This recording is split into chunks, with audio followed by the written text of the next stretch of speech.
Celebrating 70 years of coverage you can count on.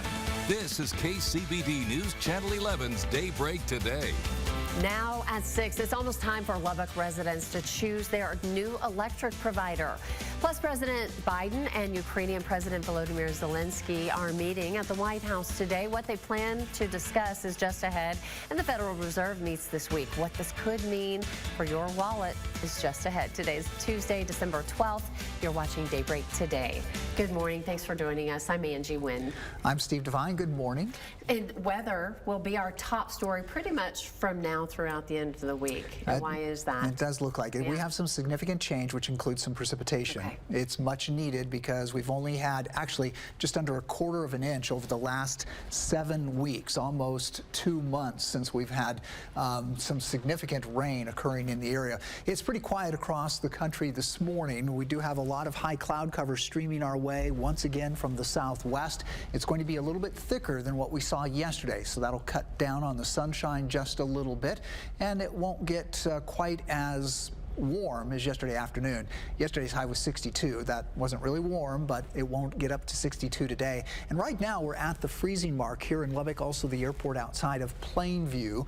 Level and right now at 36 with the breeze, feels like 31 there, Plainview 32, and Lubbock at 26. So it is a cold start to the day. Temperatures in the 50s this afternoon. Again, extensive cloud cover, dry today, but as we head into the evening, that's when our chance of rain begins to return to the area, and it's going to really increase coming up here in the 7-day forecast in a few minutes. Steve, thank you. The time for electric competition here in Lubbock is less than a month away. Be prepared. Crews finished moving remaining LP&L customers to the ERCOT grid just yesterday. All Lubbock residents will now be part of the retail electric market. And here's what that means for you. A 6-week shopping window will open from January 5th until February 15th, allowing you to choose a new electric provider. And once you've made your selection, the transfer will be complete in March. Meanwhile, Lubbock County Judge Curtis Parrish is reassuring citizens about the county's new automated license plate recognition system. Cameras will be added to certain intersections and will automatically take pictures of license plates. Those pictures will then be sent to a third party, and this will help in the search for missing children in the event of an Amber Alert, or even if police are looking for a stolen vehicle. Judge Parrish says this technology is already in use every day. The Supreme Court has signed off on it, and it will benefit our community as well. What I want to give is our law enforcement a tool to be able to go out and stop some of our vehicle crimes, to be able to look for kidnapping victims, or look for our old ones who are lost, or our young ones who are lost. This is just a tool to do that. Judge Parrish says he expects TxDOT to activate cameras within the next few months. An important meeting is taking place today between 2 world leaders. Dylan Villa is at the News Now desk with what they'll be discussing and what it means for the U.S. Dylan, good morning. Good morning, Angie. The meeting today between U.S. President Joe Biden and Ukrainian President Volodymyr Zelensky will involve discussions about a wartime funding package involving Ukraine. Biden is asking Congress to approve a $110 billion package for Ukraine and Israel, along with other national security priorities. House Republicans, however, say the deal needs to include provisions on U.S. border security, which is why it hasn't passed yet. Volodymyr Zelensky is in Washington, D.C. right now and is advocating for missiles, drones, and jets to expand his country's military air defenses. Biden, meanwhile, is expected today to make it clear why additional funding is vital to U.S. national security interests. Angie? Thank you, Dylan. Detectives will continue their investigation today into a crash that killed 2 people in South Lubbock. Police say 24-year-old Princeton Agwu was driving north on Avenue Q Saturday night when he crashed into a car near 58th Street. The driver of the other vehicle, 41-year-old Angela Bray, and her passenger, 23-year-old Rodrigo Torres, died at the scene. EMS took Agwu to the hospital with serious injuries. No word yet on who was at fault. Meanwhile, investigators will be conducting a follow-up investigation into this crash starting at 9 this morning. Avenue Q will be closed between 54th Street and 58th Street. 58th will also be blocked off. Northbound traffic from the Slayton Highway will be diverted onto the I-27 access road. The closures will last about 2 hours. And making national headlines this morning, the Federal Reserve is meeting this weekend. There's growing expectation the central bank will finally stop raising interest rates. Jen Sullivan has a look at what this means for borrowers and how soon you can expect some relief.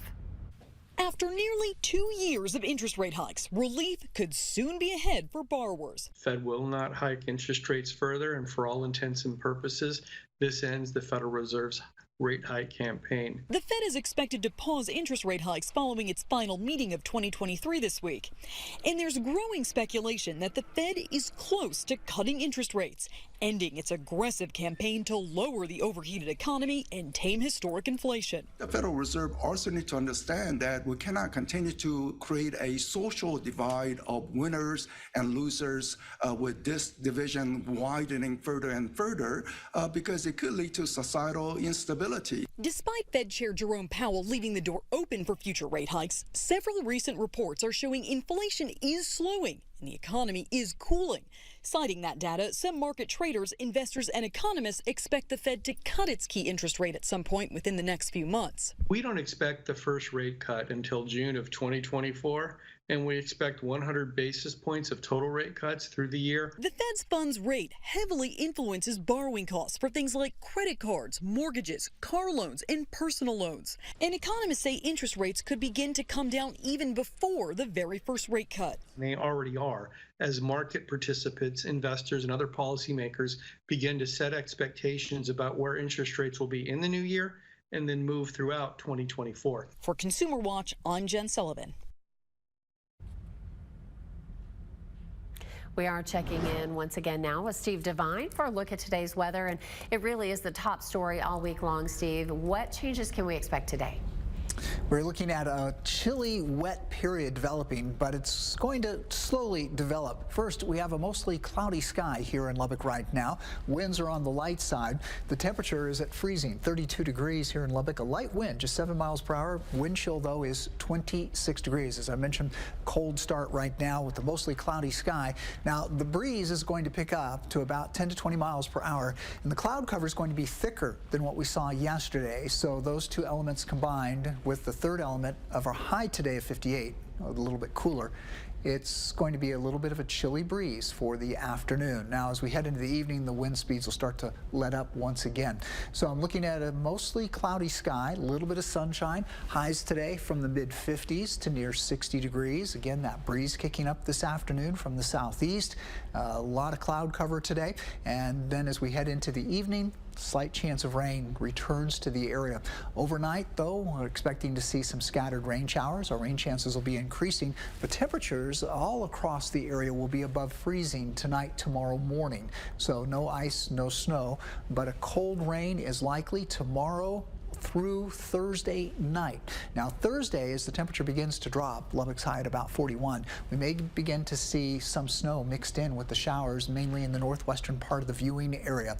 Right now, it looks like the showers will be winding down early Friday, ending from the west to the east. So as they die down and the temperature drops, we may see a little bit of snow.